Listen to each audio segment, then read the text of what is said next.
We're continuing our conversation by looking at infinite limits. So the idea of a limit here is still important, and we've actually talked about some of these a little bit earlier. I got a little overly excited and talked about infinite limits a little earlier in one of the sections, but for now let's go ahead and look at some graphs. This is the graph of y equal, actually let me make a little more room here. This is a graph of y equal 1 over x squared. Now the general shape of this graph, it'd be the same for any even power. So this would be similar to 1 over x to the 4th, similar to 1 over x to the 6th, similar to 1 over x to the 8th. I think you get the idea. What would happen is it would just grow steeper, but it's the same general shape. Now a couple of things happen with this graph. If I plug a 0 in, I get 1 over 0 is undefined, and so that's telling me I have a vertical asymptote at 0. So x equals 0 is my vertical asymptote. Now we also have a horizontal asymptote here as well. Horizontal asymptote is at y equals 0.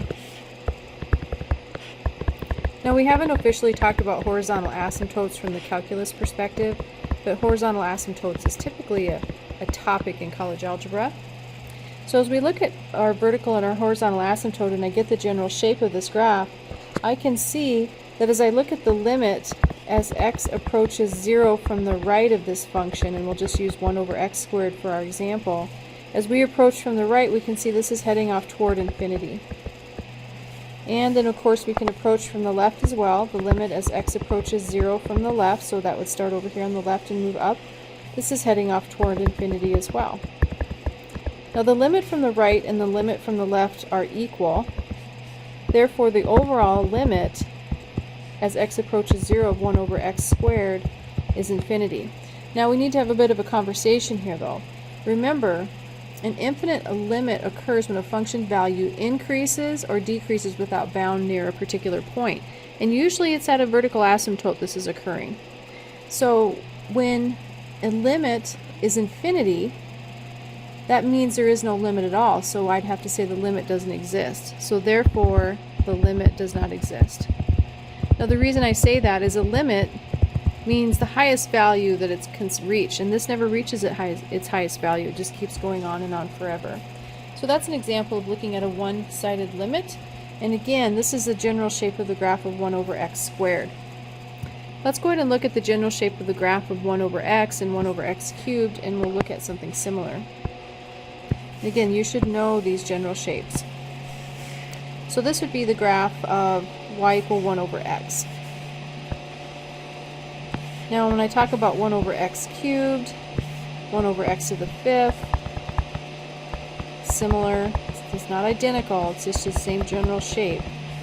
What ends up happening here is the denominator is undefined when x equals 0 still, so I still have a vertical asymptote here. And these limits that go toward infinity, these infinite limits, usually involve some sort of an asymptotic line. So x equals 0 is our vertical asymptote. And I have another asymptote here again at y equals 0, and this is my horizontal asymptote. So again, these are good graphs to know. So on this one, as I take my limit as x approaches 0 from the right, we'll do the 1 over x, you can see that this is approaching infinity. And then on the left, as I approach 0 from the left, you can see from the left this is going toward negative infinity. Whoops, that's an 8 though. I need to lay it on its side. These are not equal, therefore the limit does not exist. So you can see for both graphs the limit didn't exist at 0, but it didn't exist for two different reasons. One, it agreed toward infinity. Another one, it didn't agree from the right and the left, so the limit couldn't exist. So we have to be really careful about why we say does not exist, because sometimes they don't exist for different reasons, and I'll always want a thorough explanation why you chose the fact that the limit didn't exist. Now being able to find vertical asymptotes is going to be important. So let's go ahead and analyze a couple of graphs. Now on a test or a quiz you won't always have access to something that will graph. In fact, on a test you won't. On a quiz you do, because you're working on it on your computers. So you have to be able to analyze graphs. So let's go ahead and look at the limit as, let's do x approaches,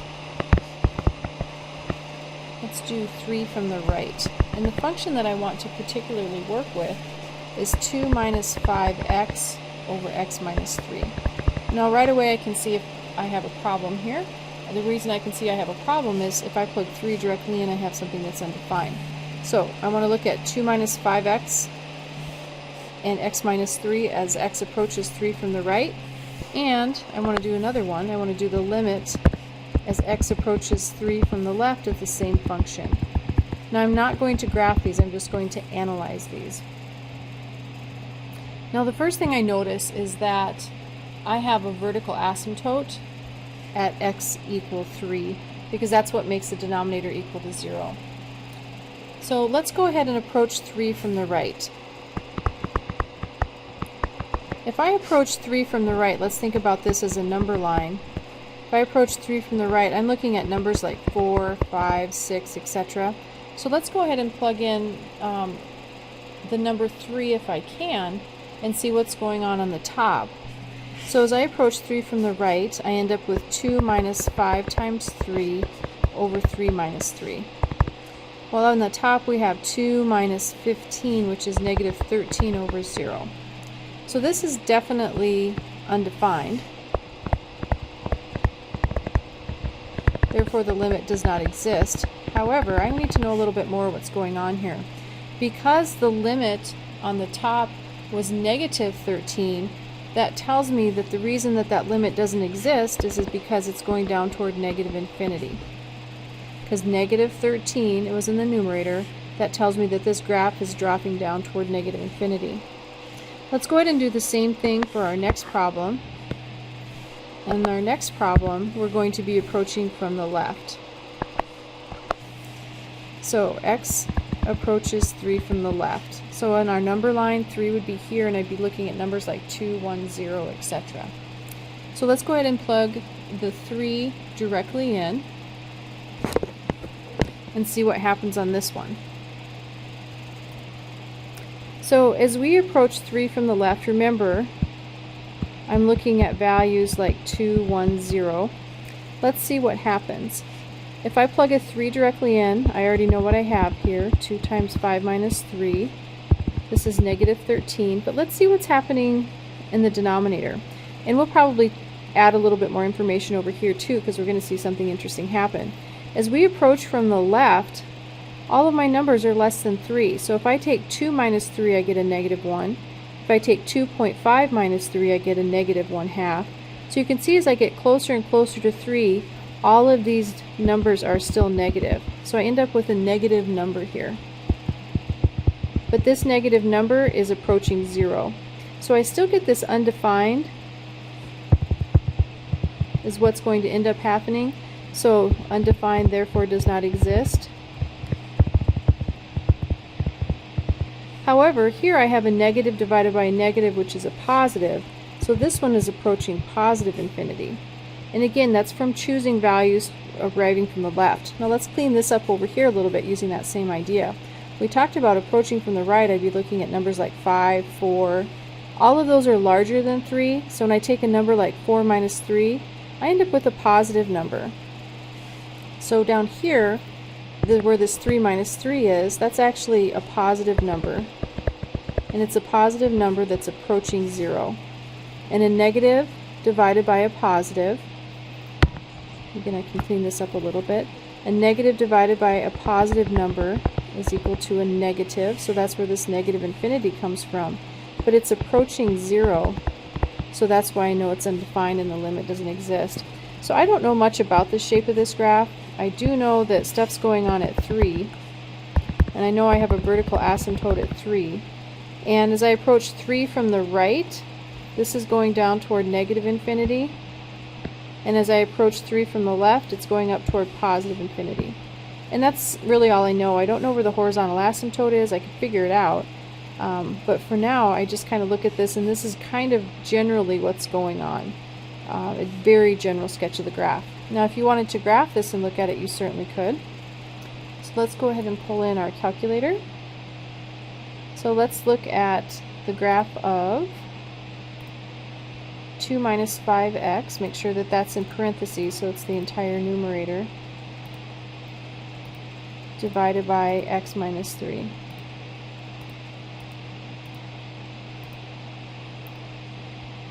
Okay, so there it is, it's approaching, going toward that value. Now we don't see much going on over here, so let's hit our window and let's go further out on our x max. And I'm just guessing at values here. And for my y min, let's do negative 20. And again, all of these are just a guess. I'm just kind of experimenting to see what I can find. There's the rest of my graph. So that's not an exact replica, what we came up with over here just by analyzing it, but you can see it's in that same general shape. Now it looks like there is a horizontal asymptote at y equal negative 5 here, but we haven't officially gone through to find horizontal asymptotes using calculus, so for now we'll just go ahead and focus in on the vertical asymptotes. So that's the general shape of the graph, and I can do that and I can figure that out just by analyzing it. So again, talking about that vertical asymptote is important. So vertical asymptotes occur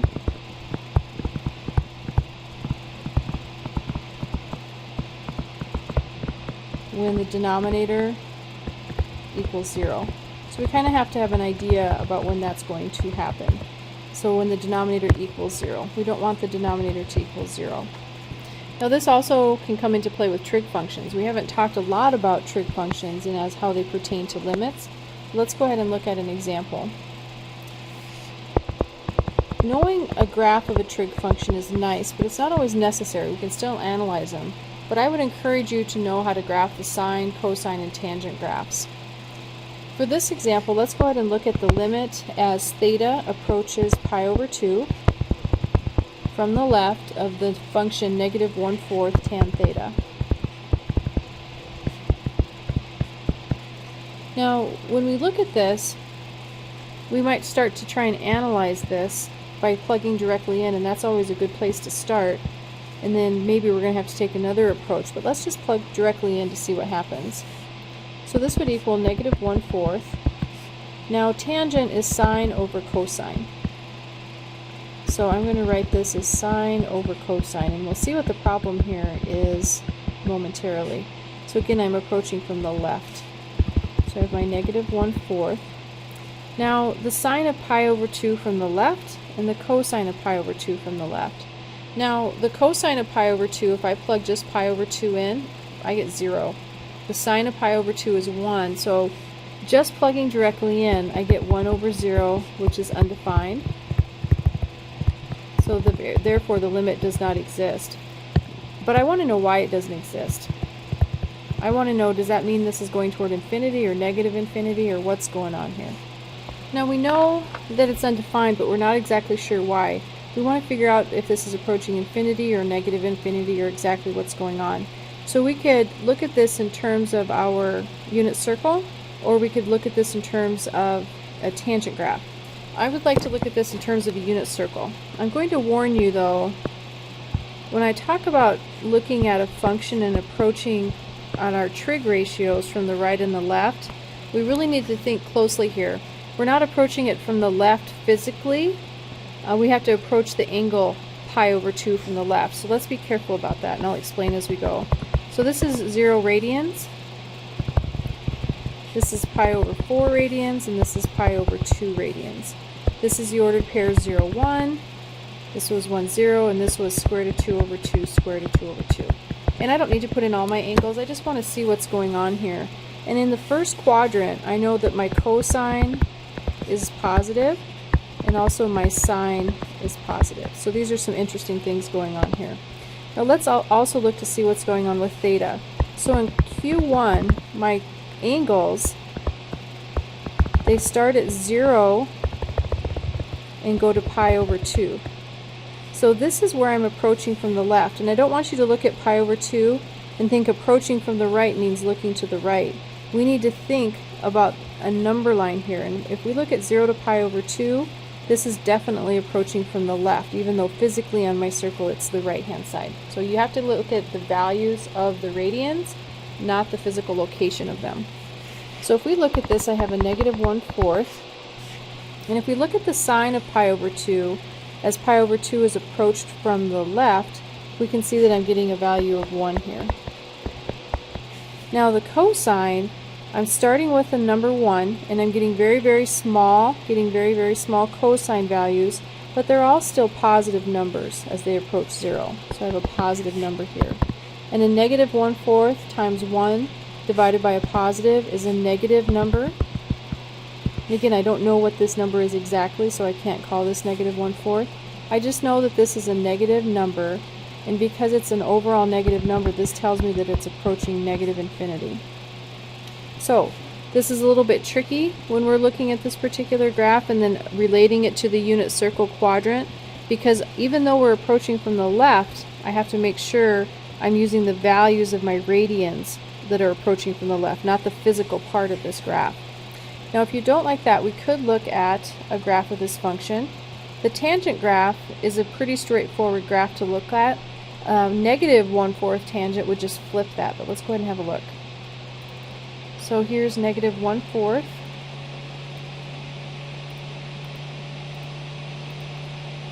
Let's look at tangent, and then we'll just use x instead of theta. Now sometimes your calculators will put in all the vertical asymptotes as straight lines because it doesn't know any better.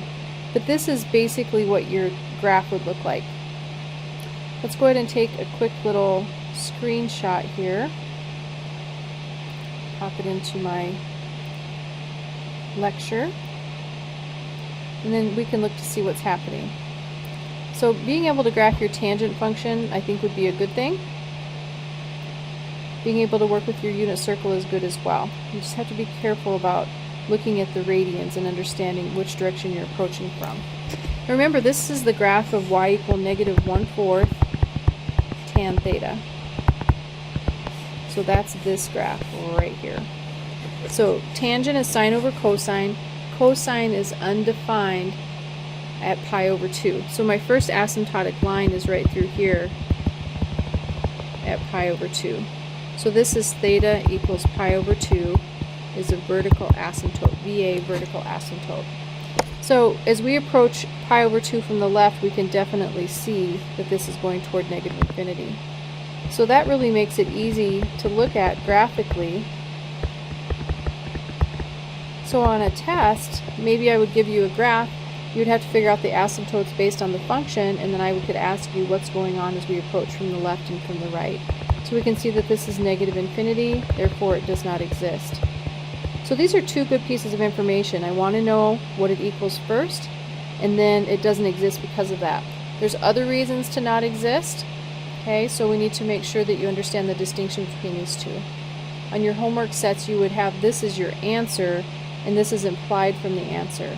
Sometimes it'll give you the option of saying does not exist, however, the limit does equal positive or negative infinity. So make sure you look at all of those options when you're looking at your homework set. Okay, that was a pretty tough trig function. Let's see if we can look at another. Now for this problem, we're not going to be looking at a limit, but we're going to be looking at what a graph looks like and how I find its vertical asymptotes. Now, your homework set, you have quite a few of these. I'm just going to go through a quick example of how we can analyze these, and we'll look at a trig function as well. So to get started, I always want to know what my vertical asymptotes are, and based on those vertical asymptotes, I can usually start getting an idea of what the graph looks like. So let's go ahead and look at the graph of x over x minus 1 quantity squared.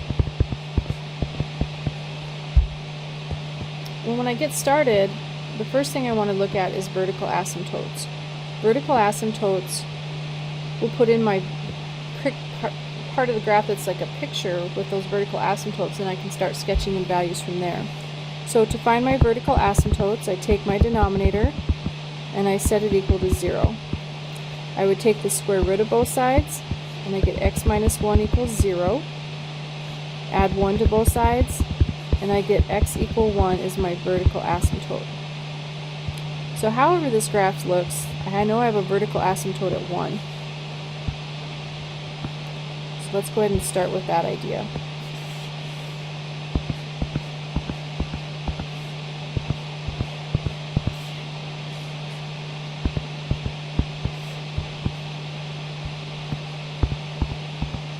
So vertical asymptote at 1. Let's go ahead and put that in.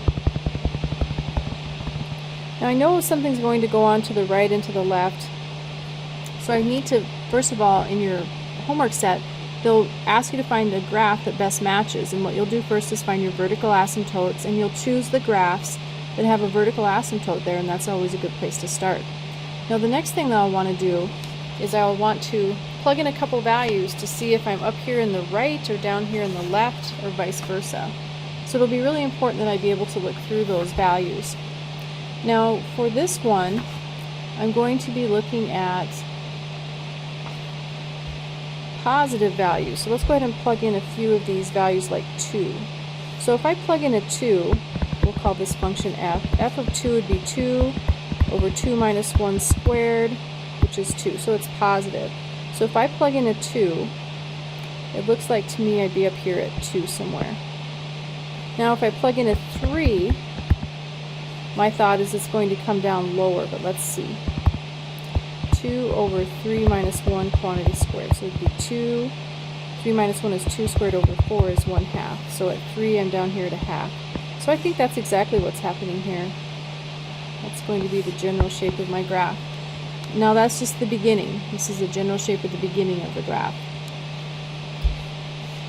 Let's go ahead and look at what's happening from the left. Now I can't plug a 1 directly in because then my function's undefined, but let's plug in a 0. So let's plug a 0 in. So I have 0 over 0 minus 1 quantity squared. 0 over 1 is 0. So it's going to cross right here at 0. Now I'm wondering if it's going to drop down or if it's going to actually be going up. I'm not sure, so I need to keep checking some numbers. Let's plug in a negative 1. So if I plug in a negative 1, it looks like I'll have a negative 1 over negative 1 minus 1 quantity squared. Negative 1 minus 1 is negative 2. Negative 2 times negative 2 is 4, so I end up with a negative 1/4. I'm not sure exactly what's happening yet. It doesn't look like it's falling. It looks like to me it's going to be climbing. So I think this plugging in another negative number is not going to really help me, because when I analyze this, the numerator is always going to be negative. The denominator is always going to be positive, because when you square a negative number you get a positive.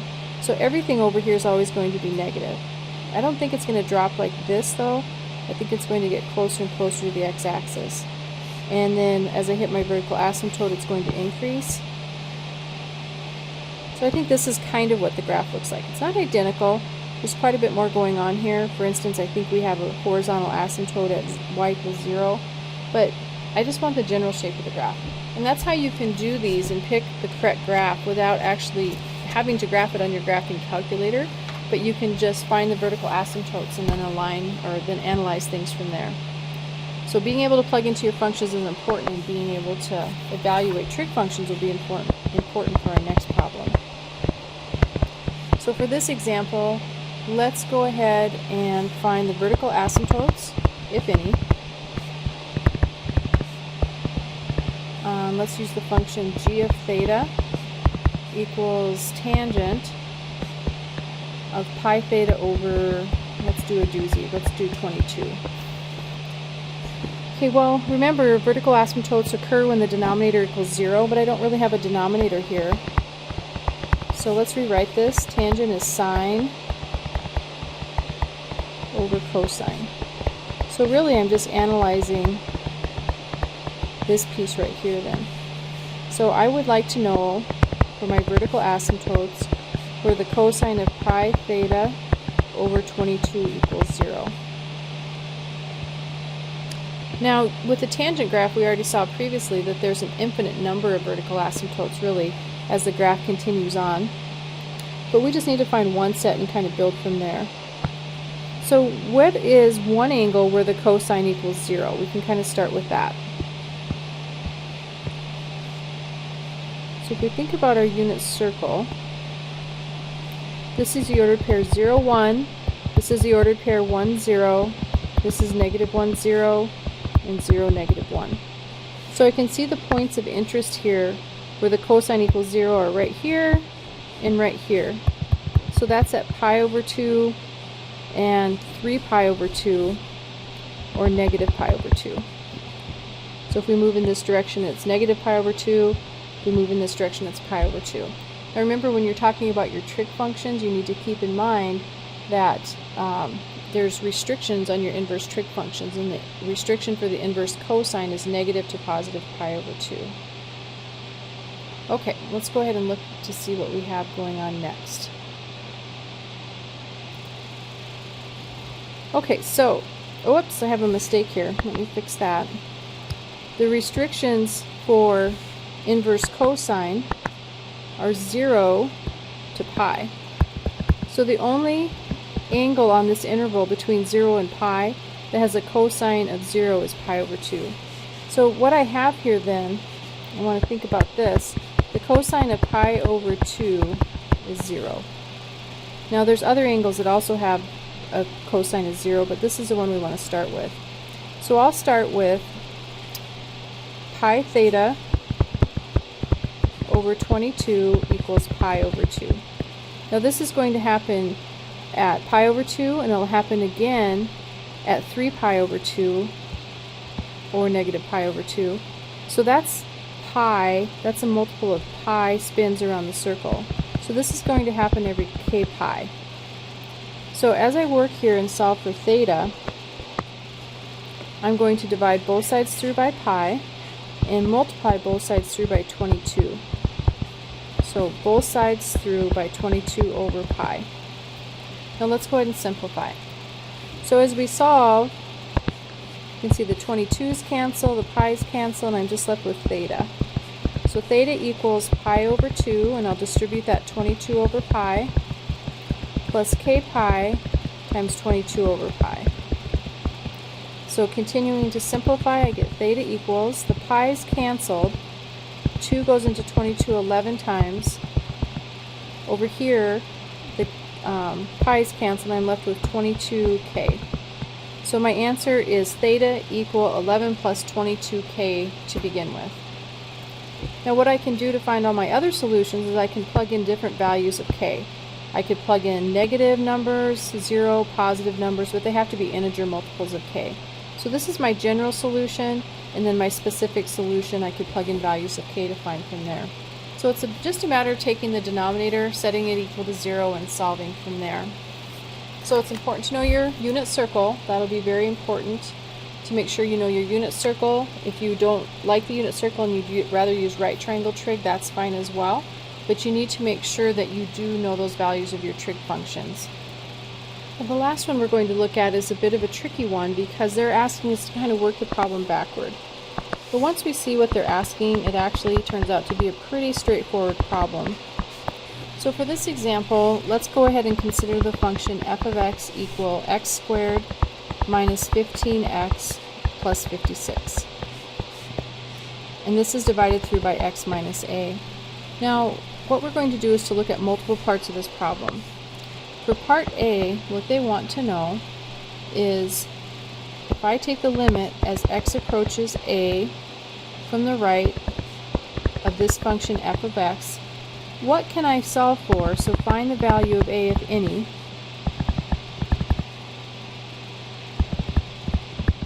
that equals a finite number, that the limit will equal a finite number.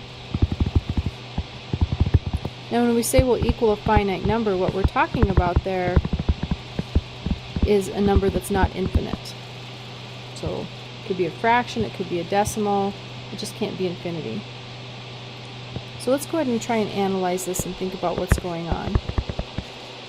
A from the right, I'm going to leave that out for right now. X squared minus 15x plus 56 all over x minus a. So this value, a, and this a match. Well, I think to do anything here, I'd like to have a look at the numerator. And again, this is going to be that a from the right. The numerator does factor. It factors into x minus 7, x minus 8. So I think this is important. Now, in order for the limit to be evaluated to a finite number, this x minus a is going to cancel because right now it has a vertical asymptote at a. So if I want this to cancel, that value of a is going to probably have to be, let's say, 7. So let's try this. The limit as x approaches 7 from the right of x minus 7, x minus 8, all over x minus 7. These will cancel, and I'm just left with the limit as x approaches 7 from the right of x minus 8. 7 minus 8 is -1. So that worked. Now, is there any other options? Let's do the limit as x approaches 8 this time from the right of x minus 7, x minus 8, all over x minus 8. The x minus 8's cancel, and I'm left with the limit as x approaches 8 from the right of x minus 8. 8 minus 8 is 0. 0 is finite, so I've come up with two solutions here. My solutions aren't -1 and 0. My solutions are 7 and 8. Those are the two values of a that will lead to a limit, a finite limit. And if I wanted to look at where they're undefined, then I'm going to have to work a little bit backward. That's when I don't want my denominator to cancel, so I can look at a vertical asymptote. As usual, if you have questions, please let me know. I'm happy to help. If you have questions, you can email me. You can take a screenshot. You can take a picture with your phone of your work and send it to me, and I can get right back to you and help you out. You can also use the services of Pearson Connect that's available in any one of your homework problems. Good luck, and let me know if you have questions.